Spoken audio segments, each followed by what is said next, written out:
Hello everyone, welcome back. Today topic is simple present tense part 2।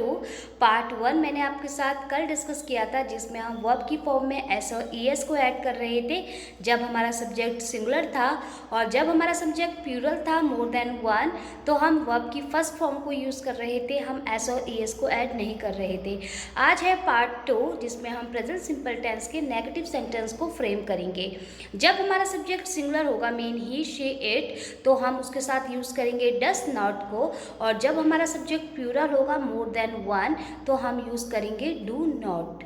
तो ही she it any name के साथ आपको use करना है डस नॉट। एनी नेम मतलब कोई भी सिंगल नेम।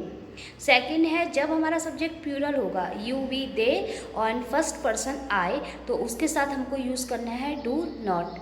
चलिए कुछ एग्जाम्पल्स के साथ प्रैक्टिस करते हैं। फर्स्ट है वो मुझे नहीं जानती, she does not know me.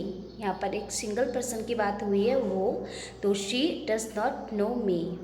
वो मुझे नहीं सुनती, she does not listen to me. इस बात का कोई मतलब नहीं बनता, it does not make any sense.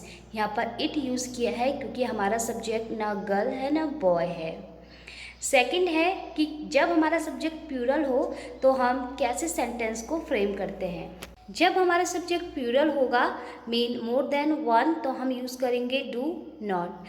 First example, मैं उसे नहीं जानती, तो मैं यहाँ पर फर्स्ट पर्सन के साथ आपको यूज़ करना है do not. I do not know her. Second, तुम्हारे आइडियाज़ का कोई सेंस नहीं बनता, your ideas do not make any sense. मैं नहीं जानती, आई डू नॉट नो।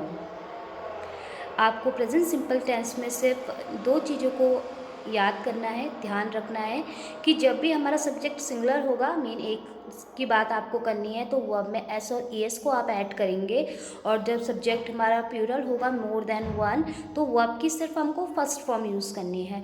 और नेगेटिव सेंटेंस में अगर सब्जेक्ट सिंगुलर है ही शी इट और सिंगल कोई नेम है तो आप यूज़ करेंगे डस नॉट, और जब सब्जेक्ट प्लूरल है यू वी दे और आई तो आपको यूज़ करना है डू नॉट। अगर आपको आज का ये लेसन अच्छा लगा तो प्लीज़ मेरे चैनल को लाइक करें, शेयर करें, सब्सक्राइब करें। Have a great day.